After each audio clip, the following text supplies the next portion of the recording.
Jadi dari Oke. warna cuman bening atau putih encer, Mhm. ya.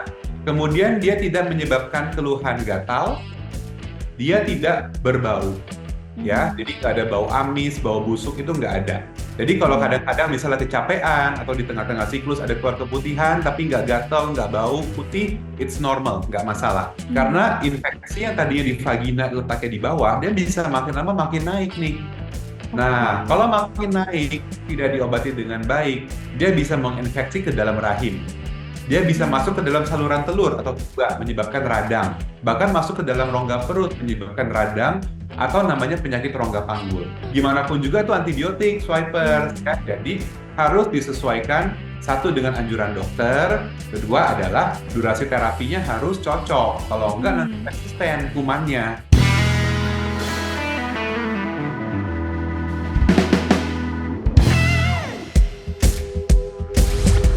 Selamat datang di podcast Meet the Expert.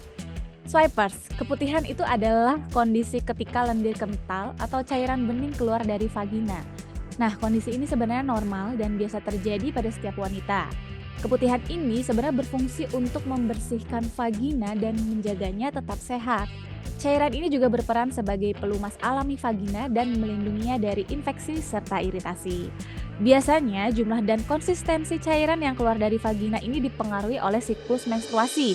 Bisa berubah dari banyak menjadi sedikit atau bahkan tidak ada sama sekali. Warna dan tekstur cairannya pun juga bisa bervariasi, mulai dari bening dan cair hingga putih dan lengket. Namun swipers, ada pula nih jenis keputihan yang abnormal dan perlu diwaspadai dan dianggap berbahaya karena merupakan manifestasi gejala dari hampir semua penyakit kandungan, termasuk salah satunya adalah kanker serviks. Oleh karena itu, penting banget untuk mengetahui perbedaan antara kondisi keputihan yang normal dengan kondisi keputihan yang abnormal. Nah, bersama saya Apoteker Yulia Nur Ulfa akan memandu podcast di episode kali ini dan saat ini sudah bergabung bersama kita di sini ya melalui Zoom meeting online ini ya. Ada Dr. Daryl Fernando SPOG, MRCOG, MM Mars FICS yang akan menjelaskan tentang keputihan secara dalam beserta pengobatannya. Selamat sore Dr. Daryl Fernando. Halo Mbak Yuli, halo teman-teman swiper semua.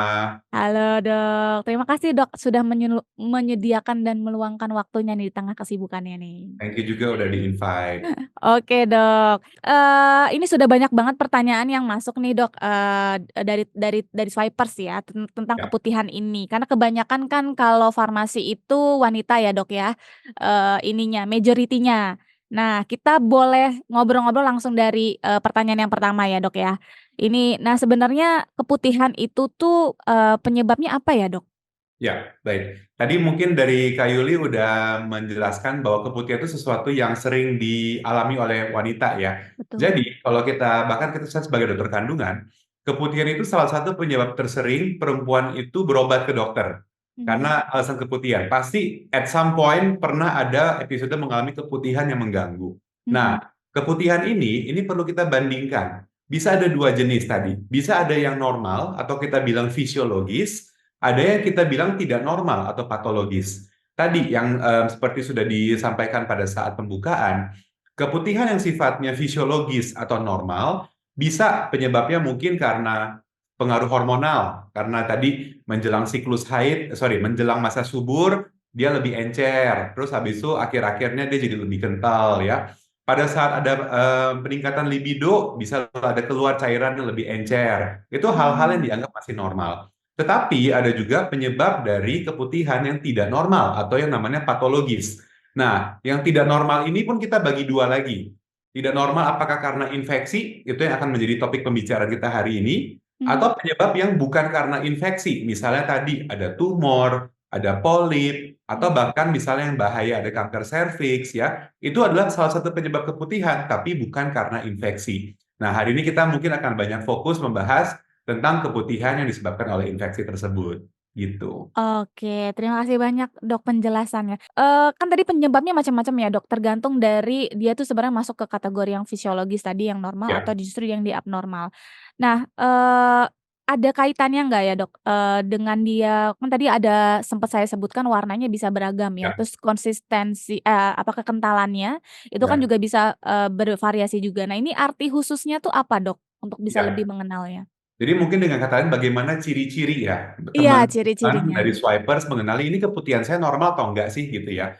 Ada 3 patokan yang bisa dijadikan. Mhm. Yang pertama dari warna ya. Kalau warnanya hanya bening kayak misalnya orang ingus meler gitu ya agak bening Ya. ya atau warnanya putih kayak putih putih susu gitu ya dan dia cenderung agak encer itu masih dianggap keputihan yang normal. Jadi dari Oke. warna cuman bening atau putih encer Mhm. ya. Kemudian dia tidak menyebabkan keluhan gatal, dia Mhm. tidak berbau ya. Mhm. Jadi nggak ada bau amis, bau busuk itu nggak ada. Jadi kalau Mhm. kadang-kadang misalnya kecapean atau di tengah-tengah siklus ada keluar keputihan tapi nggak gatal, nggak bau, putih, it's normal, nggak masalah. Kapan Oke. kita bilang ciri-cirinya jadi sesuatu yang harus diperhatikan ya? Kita lihat tadi, kalau dari warna, misalnya keluarnya warnanya kuning, warnanya hijau gitu ya, atau bahkan Mhm. bercampur darah. Atau satu lagi, dia tuh cenderung agak putih, encer gitu ya, warnanya agak abu-abu, kemudian baunya ada bau amisnya. Nah, itu semua tidak wajar. Nah, tadi kalau Mhm. dari bau, bau amis, bau busuk itu keputihan yang tidak normal, dan juga keluhan gatal. Kalau misalnya ada keluhan gatal, biasanya terkait dengan infeksi jamur. Jadi itu juga Mhm. kita anggap sebagai sesuatu yang tidak wajar. Kalau misalnya teman-teman swipers mengalami keluhan tersebut, Mhm. sebaiknya berobat ke dokter. Kenapa? Karena ada dampaknya juga kalau nggak diobati dengan baik. Nanti kita akan bahas. Kira-kira seperti Oke. Nah, Dok, tadi sempat disinggung juga kan, berarti kalau dia masih bening, lalu sampai dia putihnya putih susu tapi masih agak encer dan tidak ada keluhan lain gatal, bau, dan segala macamnya itu masih normal gitu ya, jadi nggak perlu ya, khawatir gitu kan ya, Dok, ya, swipers ya. yes, betul. Nah, di titik mana yang menjadi indikator memang harus ke dokternya itu apakah di gatalnya atau di, baunya atau di perubahan warnanya, Dok? Atau salah satu aja di antara itu. Oh, Jadi nggak oke. usah tunggu borongan. Oh, nggak usah tunggu Nggak usah borongan tunggu ya, Dok, ya? borongan. Jadi Oh, kalau pokoknya misalnya udah asal ada udah. yang, ya karena penyebab tadi, kalau misalnya kita lihat ada yang tidak normal, ya Mhm. penyebabnya itu kan bisa banyak tadi, bisa yang infeksi, Iya. bisa non infeksi. Yang infeksi bahkan kita bagi dua lagi, kemungkinan Mhm. ini infeksi menular seksual atau bukan, ya. Tentu saja Mhm. ini akan kita lihat dari pemeriksaan, dari anamnesis dengan pasiennya, gitu kan. Nah, jadi kalau misalnya teman-teman ada mengalami perubahan dari yang normal tadi, Mhm. ya silakan berobat ke dokter. Jangan tunggu borongan paket komplit, Oh, ya, oke, pakai karetnya iya. juga nggak usah. Boleh kontrol Mmm. dulu aja. Oke, berarti ya dari tadi kan kalau warna udah ya, maksudnya udah clear ya warna, berarti kalau misalnya langsung udah ada gatelnya atau misalnya langsung salah satunya udah perubahan bau, langsung ke dokter gitu ya, Dok, Ya, ya? atau satu lagi tadi saya lupa tambahkan, kalau Mhm. disertai dengan keluhan lain, misalnya nih ada Mhm. gangguan pipis, pipisnya juga jadi sakit atau kayak Oh, rasa oke. kebakar, atau Mmm. misalnya kalau habis berhubungan, mohon maaf ya, habis berhubungan Mhm. intim, misalnya ada keluar darah, itu tidak Mhm. normal. Nah, jadi kalau ada keluhan-keluhan penyerta yang lain juga periksa aja, gitu. Oke, berarti rambunya clear ya, Dok, ya? Selain dari tadi itu dan ada perubahan atau ada, penyertanya, keluhan Ya, penyertanya. Oke, Dok. Nah, kalau keputihan yang akibat infeksi, kan kita kenalnya vaginitis ya, Dok, istilahnya ya betul. dalam dunia kesehatan ya. Pilihan terapinya tuh yang tersedia untuk vaginitis tuh apa aja sih, Dok?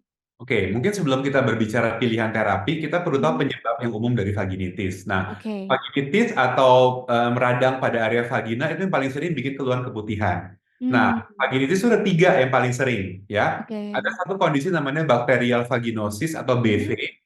Ini bukan infeksi menular seksual. Ini Mmm. terjadi karena perubahan pola kuman baik di vaginanya. Jadi kuman baiknya yang mestinya jadi satpamnya, dia Mhm. berkurang tuh jumlahnya. Akhirnya kuman yang tadinya ditekan sama satpamnya menjadi bertumbuh. Itu namanya bacterial vaginosis. Oke. Ciri-cirinya apa? Biasanya keputihannya encer, baunya amis. Nah, yang Mmm. kedua adalah infeksi akibat jamur, yaitu namanya Candida. Kalau Candida ini juga bukan infeksi menular seksual. Kalau Candida ini keluhannya apa? Keputihannya biasanya putih gumpal-gumpal kayak putih keju gitu ya, menggumpal, Mhm. dan ciri khasnya keluhannya gatal.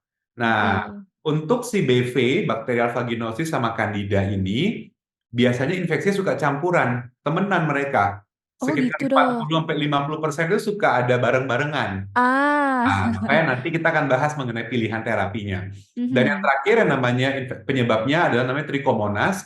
Mhm. Trichomonas ini termasuk infeksi menular seksual. Jadi kalau misalnya Oke. teman-teman ada yang kena, maka pasangannya juga harus diperiksa karena Trichomonas ini bisa dari pasangan berhubungan intim.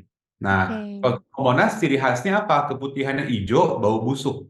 Nah, Ah. Tapi ini biasanya agak lebih jarang kalau di Indonesia yang Trichomonas. Yang paling sering memang tadi yang bakterial vaginosis sama jamur candida dan seringkali berbarengan. Nah, sekarang kalau kita berbicara pilihan terapi ya, kita Hmm. harus mengetahui bahan aktifnya. Kita kan selalu nyebutin bahan aktif dengan ada Hmm. berbagai ya. Nah, kalau untuk bahan aktifnya, untungnya untuk beberapa penyakit ini yang Hmm. penyebabnya tadi berbeda-beda, obatnya itu ada yang sama. Nah, Oh, oke. ada antibiotik namanya metronidazole. Hmm. Metronidazole ini antibiotiknya dia bisa mengcover untuk bakterial vaginosis dan Oke. juga untuk trichomonas. Jadi dua Oh, penyakit iya ya. berbeda ternyata obatnya sama nih gitu kan. Hmm. Nah, satu lagi untuk jamur candida maka harus diberikan obat jamur gitu. Jadi intinya adalah Hmm. terapinya dengan antibiotik dan juga dengan obat jamur kalau untuk candida. Tetapi satu lagi juga harus memperhatikan lifestyle atau pola hidup yang benar. Oke. Kenapa? Karena kalau misalnya kebiasaannya kurang baik, misalnya nih suka pakai pakaian yang ketat, ya Hmm. kebiasaan menceboknya salah, yang nggak heran sering keputihannya berulang Betul, gitu. betul. Masalah sanitasi ya, Dok ya. Yes, Betul, betul. kebersihan itu ya. Oke. Nah, tadi udah dijelaskan atau sudah di-spill ya sebelum kita bahas lebih detail lagi tentang obat-obatannya ini, sudah di-spill tadi obat-obatannya. Nah, sebenarnya kalau nggak diobati nih, Dok, Ya. jangka panjangnya itu akan terjadi apa tuh, Dok? Oke, mungkin sebelum jangka panjang kita ngomong jangka pendek dulu ya. Oh, Yang pasti, boleh. Yang nah, pendeknya dulu. yang pasti nggak nyaman dong, ya. Mhm. Misalnya ada bau yang kurang sedap atau jadinya lembab Mhm. dan basah terus, tentu saja tidak nyaman. Ada Mhm. gangguan kepercayaan diri, mungkin ada Iya. kekomisan dengan pasangan gitu ya. Tentu saja itu Mhm. bisa keganggu. Nah, kalau kita berbicara dampak jangka panjang, ternyata banyak sekali. Mmm. Karena infeksi yang tadinya di vagina letaknya di bawah, dia bisa makin lama makin naik nih. Nah, Oke. kalau makin naik, tidak diobati dengan baik, dia bisa menginfeksi ke dalam rahim. Dia bisa Mmm. masuk ke dalam saluran telur atau juga menyebabkan radang. Bahkan masuk ke dalam rongga perut menyebabkan radang atau namanya penyakit rongga panggul. Mhm. Dampaknya apa? Bisa ada gangguan kesuburan, ya, pilihan Mhm. terapi yang jadi sulit, bisa ada perlengketan di dalam organ kandungan atau organ rahimnya, dan itu semua menjadi masalah. Dan kalau memang Mmm. misalnya teman-teman nih lagi hamil gitu ya, buat swipers yang lagi hamil, kalau ada keputihan juga jangan disepelekan. Karena Oke. kalau ada keputihan yang tidak diobati selama kehamilan, keputihan Mhm. yang patologis ya, bukan yang Iya. normal. Nah, yang patologis kalau nggak diobatin, resikonya adalah ketuban pecah dini, bisa lahirnya duluan, bisa Mmm. kontraksi prematur, ya, jadi bisa anaknya lahirnya lebih cepat dari tanggalannya. Dan juga beresiko untuk infeksi pada Oke. bayinya pada saat lahir, atau infeksi pada ibunya setelah Mmm. melahirkan, karena ada keputihan atau kuman yang belum diobati dengan tuntas. Oke, ini ya cukup bervariasi bahayanya ya untuk jangka panjangnya ya, Betul, Dok, ya? makanya kita bilang jangan disepelekan, jangan nunggu Mmm. komplit dulu, gitu. Iya, iya. Itu mungkin makanya jadi kaitannya, loh kok dari keputihan bisa arahnya ke kanker serviks, ternyata perjalanannya seperti itu ya, Dok, ya? Kalau ke kanker serviks mungkin sesuatu hal yang berbeda, cuman Mhm. di sisi lain ya, kalau sering keputihan Mhm. ya artinya mungkin, suasananya kan radang ya. Ketika ada Mhm. radang maka kekebalan tubuh di sana berkurang di area serviksnya. Ketika Oke. kekebalan tubuh di sana berkurang maka lebih resiko untuk infeksi HPV yang bisa menyebabkan kanker serviks. Tapi saya rasa itu di luar Oh. pembicaraan kita hari ini. Oke, iya, iya, kaitannya ke situ tadi ya berarti. Ya, Oke, Dok. Nah, ini kan berdasarkan saya dulu berpengalaman praktek di apotek dan rumah sakit tuh saya kenal ada salah satu sediaan namanya Flagystatin, dia bentuknya itu ovula, itu isinya kalau nggak salah kombinasi metronidazole dan nystatin ya, Dok, ya. ya.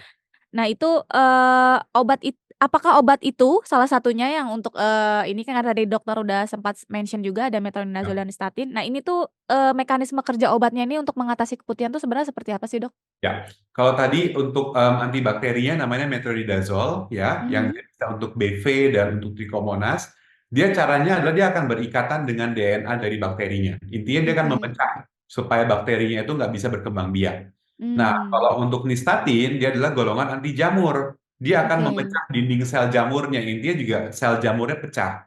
Mhm. Nah, karena tadi saya bilang, penyakitnya ini kan sering temenan nih, penyebabnya Iya. gengnya gitu kan. Nah, Mhm. obatnya juga dikasih obatnya kombinasi biasanya, supaya satu jenis Oh. obat bisa mengcover 2, 3 jenis penyakit yang berbeda, gitu. Jadi untuk si Mmm. metronidazole dan nystatin yang kombinasi ovula, maka dia bisa mengcover untuk bakterial vaginosis dan juga untuk jamur candida. Kenapa? Karena seringkali berbarengan juga ada mixed infection gitu. Itu sediaannya yang Oke. buka. Tentu saja juga ada sediaan yang minum ya, tapi Mm-mm. biasanya kita bisa pakai sediaan yang kombinasi ovula. Oke. Nah, Dok, kalau dosisnya, Dok, dari penggunaan Ovula kombinasi ini tuh untuk karena kan itu kan aslinya sebenarnya obatnya sendiri-sendiri ya, Dok, metronidazole sendiri, terus Ya, nystatin sendiri. Nah, itu ya. dosis dia ketika dikombinasi itu jadinya kayak gimana tuh, Dok? Ovula tuh bentuknya kayak peluru kecil gitu ya, Mhm. bibit kecil gitu. Nah, itu sehari satu dipakainya. Jadi satu Oke. kali sehari, durasi terapinya 7 hari, teman-teman ya. Mmm. Ini yang sering teman-teman swiper atau mungkin pasien saya juga salah paham. Mhm. Dia beli cuma tiga. Tiga Oh. enakan di stop sendiri, terus habis itu dok muncul lagi. Ya iya Bu, artinya memang belum sesuai dengan durasi terapinya ya. Durasi Mhm. terapinya adalah 7 hari. Jadi Iya. harus diselesaikan durasi terapi 7 hari. Yang lebih fatal lagi nih Mbak Yulia, Mhm. seringkali di stok di kulkas ada 7, Mhm? tapi dipakai cuma sekali-sekali. Dok lagi keputusan saya masukin sekali doang, habis itu udah nggak Ah. dipakai lagi. Nah, gimana pun juga itu antibiotik, swipers, Iya. ya. Jadi harus disesuaikan satu dengan anjuran dokter, kedua adalah durasi terapinya harus cocok. Kalau enggak nanti Mhm. resisten kumannya. Mhm. Oh gitu. Iya satu-satu tadi kayak vitamin jatuhnya ya Dok ya kalau cuman dipakainya kalau lagi butuh doang.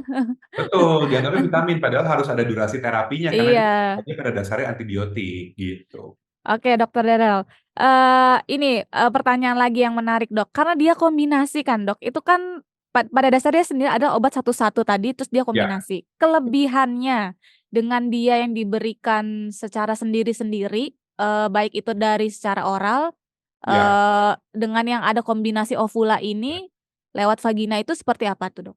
Oke, kalau yang sediaan oral, berarti kan kita kan pakai dua obat berbeda ya. Tadi ada obat Mhm. jamurnya dan juga mungkin ada antibiotik metronidazolnya. Mmm. Biasanya kalau metronidazol efek sampingnya kalau diminum itu ada efek Oke. samping di pencernaan. Biasanya ada Oh. mual, muntah, kembung yang mungkin Iya. buat beberapa orang kurang bisa ditoleransi. Apalagi kalau Mhm. memang sebelumnya ada penyakit yang trending aslam gitu ya. Nah, ada penyakit Ah. lambung atau GERD gitu kan Mhm. trending sekarang. Kalau ada kayak gitu mungkin buat beberapa penderitanya kurang nyaman. Mmm. Sehingga efek samping pencernaan tersebut biasanya akan di-bypass atau tidak akan dialami kalau sediaannya ovula. Tapi memang ovula Mhm. juga ada keterbatasannya, Oke, yaitu apa tuh, Dok? karena dia ovulanya kan artinya sediaan peluru lilin kecil tadi kan dimasukin ke Iya. dalam vagina. Mhm. Makanya bagi perempuan yang mungkin belum menikah atau belum sexually active, mungkin agak kurang nyaman ya. Jadi Mhm. kalau misalnya dari pasiennya tidak ada masalah untuk memasukkan obat ke dalam vagina, it's okay, bisa dipilih. Tapi kalau enggak ya, dok saya belum pernah berhubungan, saya nggak mau yang dari bawah, nggak apa-apa, kita pakai obat yang minum, misalnya seperti itu. Oh, oke.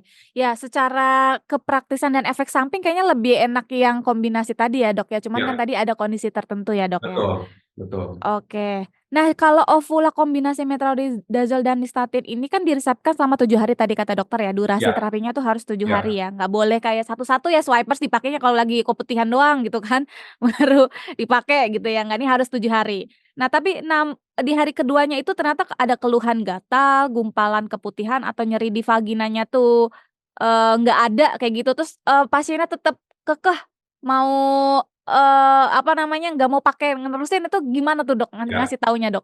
Nah, kalau ini PR dari kita semua ya, karena kita Mhm. sebagai dokter yang meresepkan dan mungkin juga buat teman-teman apoteker yang mendispensasi obat, maka kita Mhm. harus jelaskan bahwa durasi terapinya adalah 7 hari, jangan diputus Mhm. kalau enakan, ya.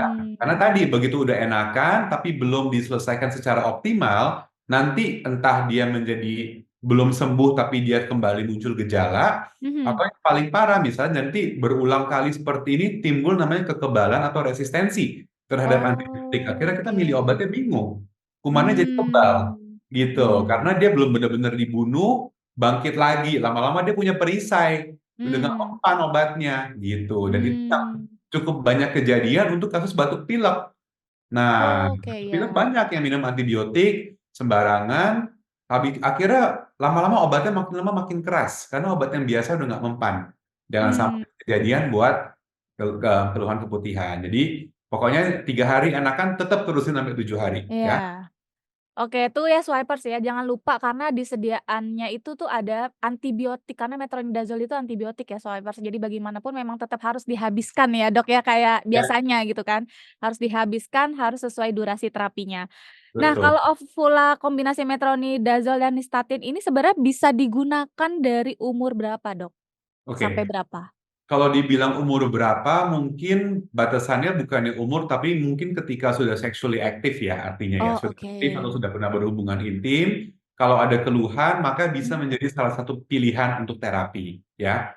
Batas atas Mmm. sih nggak ada ya, tapi kalau buat anak-anak ya nggak bisa gitu. Oke, berarti kayak walaupun dia lanjut usia pun nggak masalah gitu ya, Dok, ya? Nah, tapi kalau buat lanjut usia, maksudnya saya gini, teman-teman juga jangan salah paham. Mhm. Kombinasi ovula ini bukan obat untuk semua keputihan. Oke. Nah, keputihannya hanya untuk yang tadi, bakterial vaginosis atau jamur. Jadi Mhm. kalau memang penyebabnya dari itu, silakan bisa dipakai. Tapi Oke. ada beberapa kondisi yang lebih rentan, misalnya ada usia lanjut ya, Mhm. atau misalnya pasien yang dengan diabetes, atau misalnya dengan HIV, kita harus cek, jangan-jangan ada kanker nggak ya, yang harus kita perhatikan. Jadi, saya Oh. ada pasien, saya sharing aja buat teman-teman Mhm. swipers.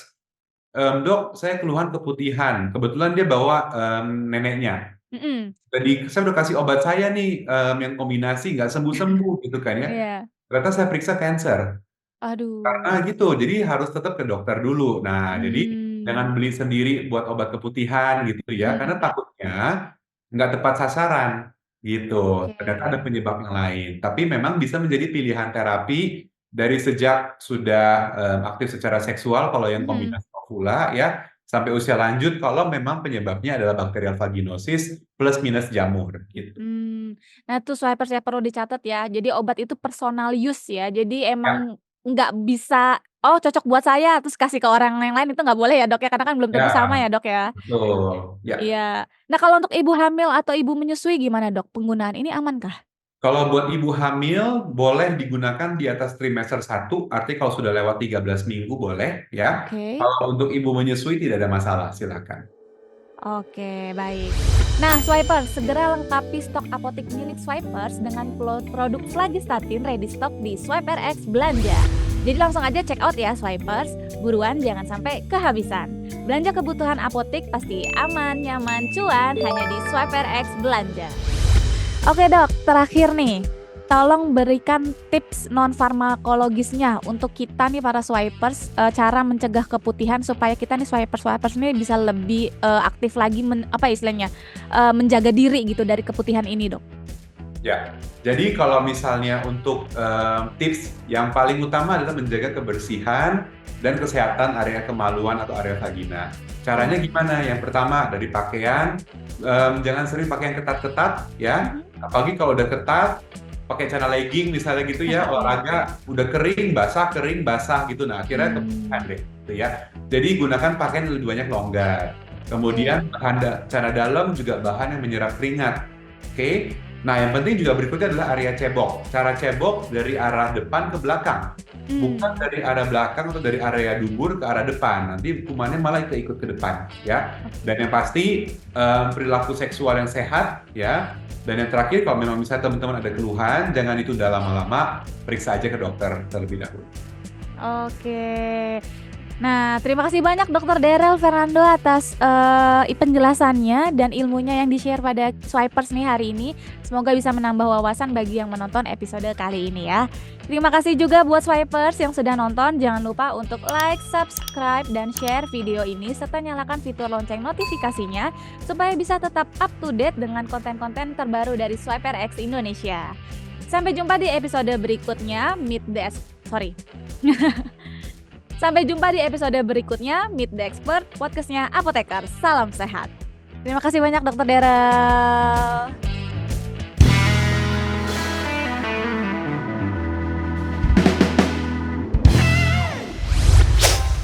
Swipe RX.